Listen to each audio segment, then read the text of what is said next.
family always ramped and raved about the stories, how great my dad of a basketball player he was. He loved baseball as well. And kind of like he raised me, football, basketball, track, swimming. He was the first person to teach me swimming. But in Bunkie, where he received his college scholarship to Southern University, they used to call him Lightning, and they called him Pony when he got to Southern University. They were talking about he was one of the greatest point guards that came through Southern.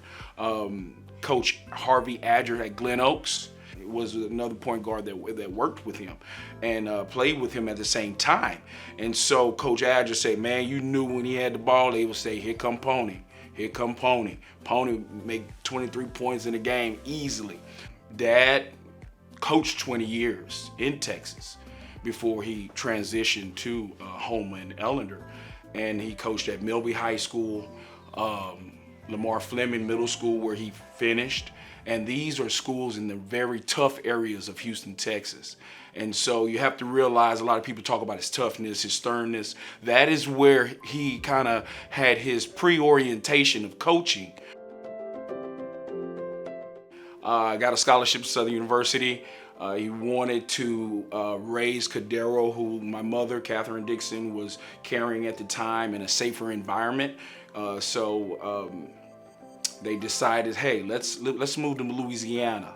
And so when he gets to Houma, my grandfather, his father-in-law, Gus Brown, was working at the school board at the time. So Gus calls him and says, Kenneth, I have a job at Ellender High School for you. I have a boys and girls basketball position open. So of course, naturally, you know, coming from boys basketball, football in Texas, he says yes to boys. And then day later, he calls grandfather back and says, you know what? I got a newborn baby. I'm changing my mind. I'm gonna go ahead and coach girls. And so there's the birth of Coach coaching girls basketball. My dad was 42 years old when, I was born. It was a different phase of my father's life. He had a child in the 20s, the 30s, and then I come in the 40s. And so I was 60 weeks old when we moved from Texas to Houma. And that's when he got the job at Ellender High School. With the boys, he was no holds bars or whatever, but at the same time, once you realize you have a certain quality of talent with the girls, the passion starts to engage even more for him. So he loved coaching his girls. Then he was saying, hey man, I don't have to worry about those grades. Those girls go do their books, whereas boys, we gotta struggle, we gotta be on them all the time about getting young male athletes and getting their books.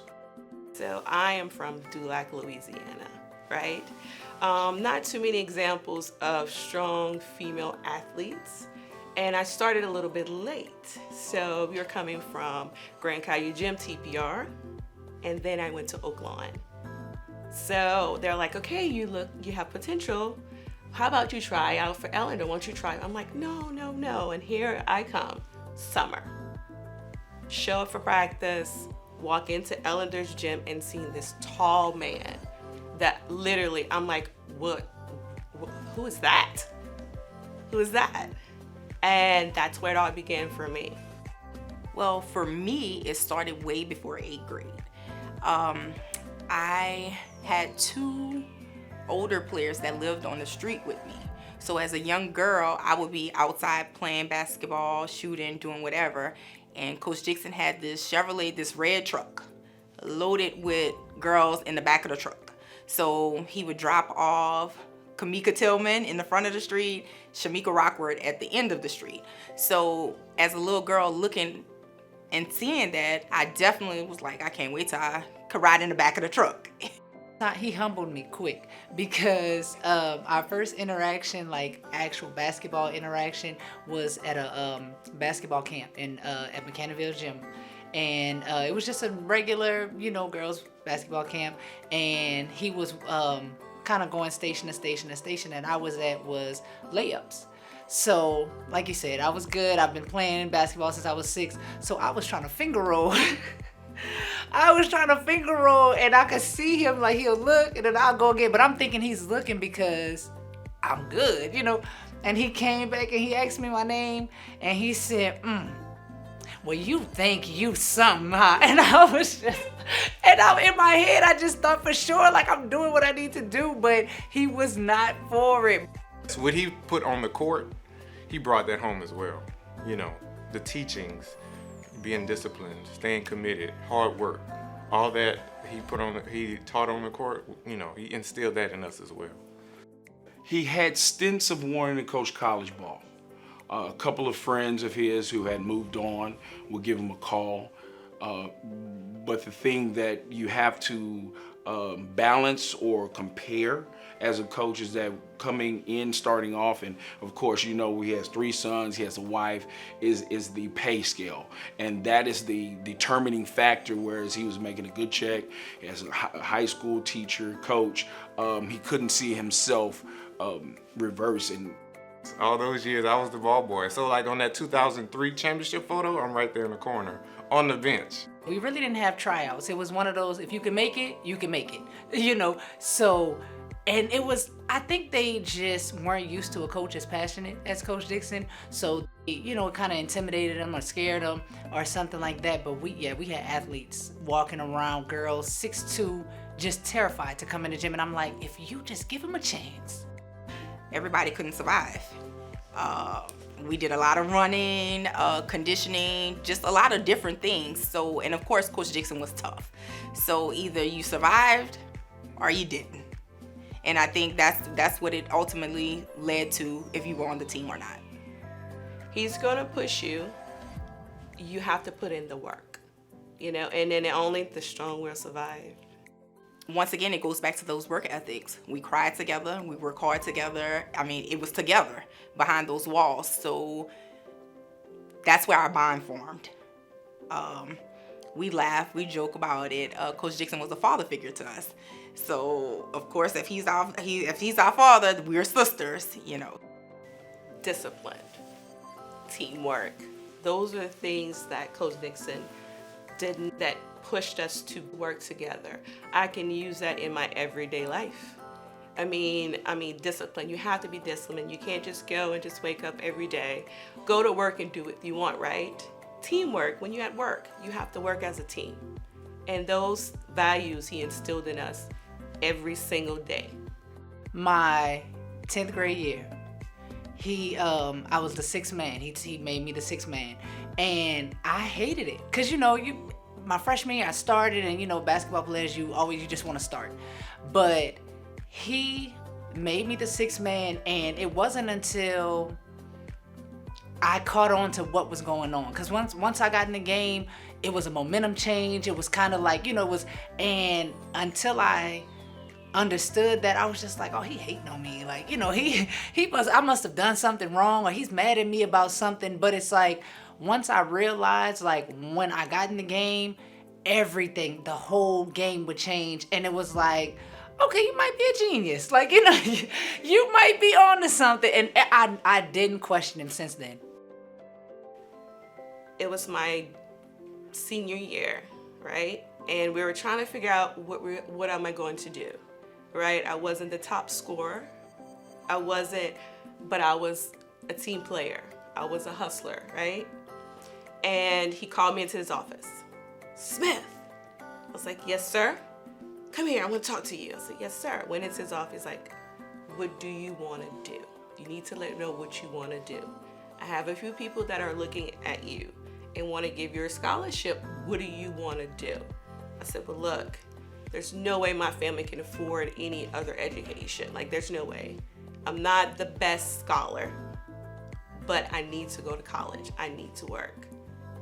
And he said, okay, you have to put in 110% every single game from this day forward. If you put in the work, I'll do the rest.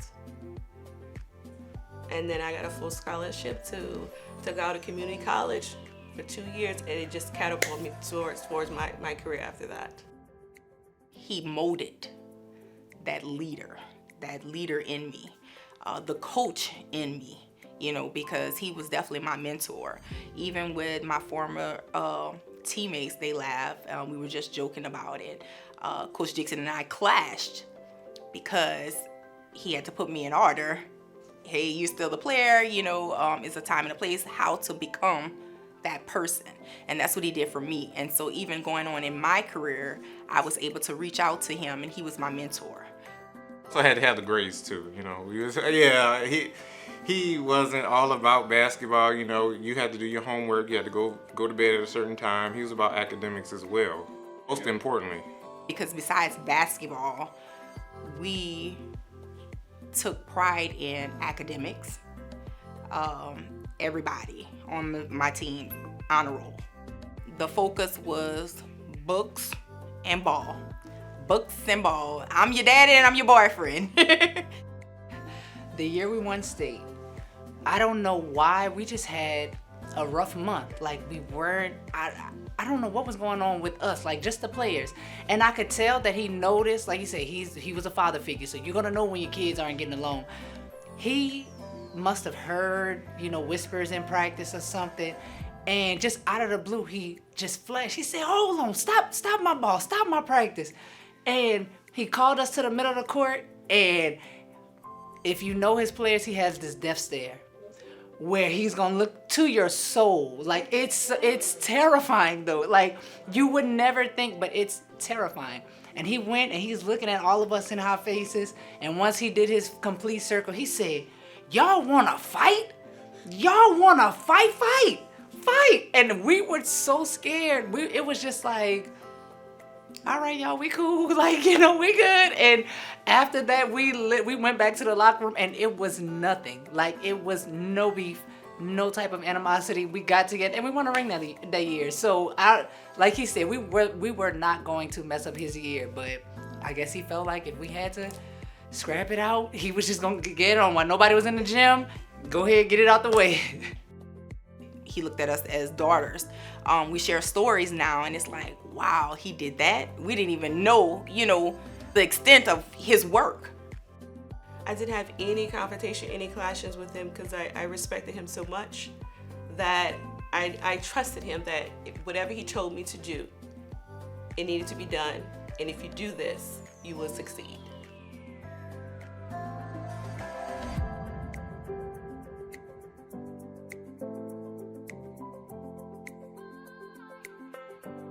He left a great legacy, a tradition of excellence. A lot of people, all they have is great things to say about him, and the many jokes they have.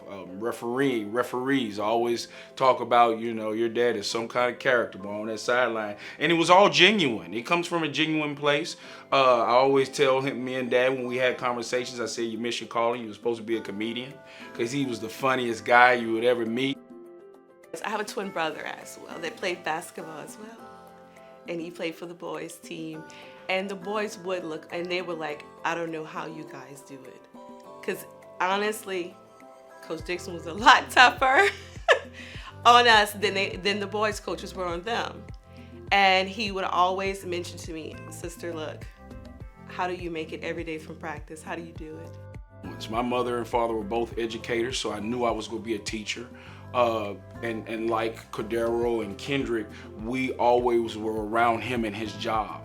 And for me, being able to play for Dad when we were in Fleming, that was my goal as a youngster, because he would bring me to the football practices, the basketball practices, the track practices.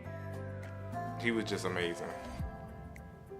That's all I really could say, without getting too teary-eyed, because it's emotional. I'm still going through a phase in the transition, and my life has changed, It was not only my father, he was my best friend, and we talked, and advice was always there. He was one of the smartest guys that I knew when it came down to just things of life. Nowadays, too many young people don't have a relationship that they should with their parents, and I appreciate that he left that with us, to have a relationship father-son.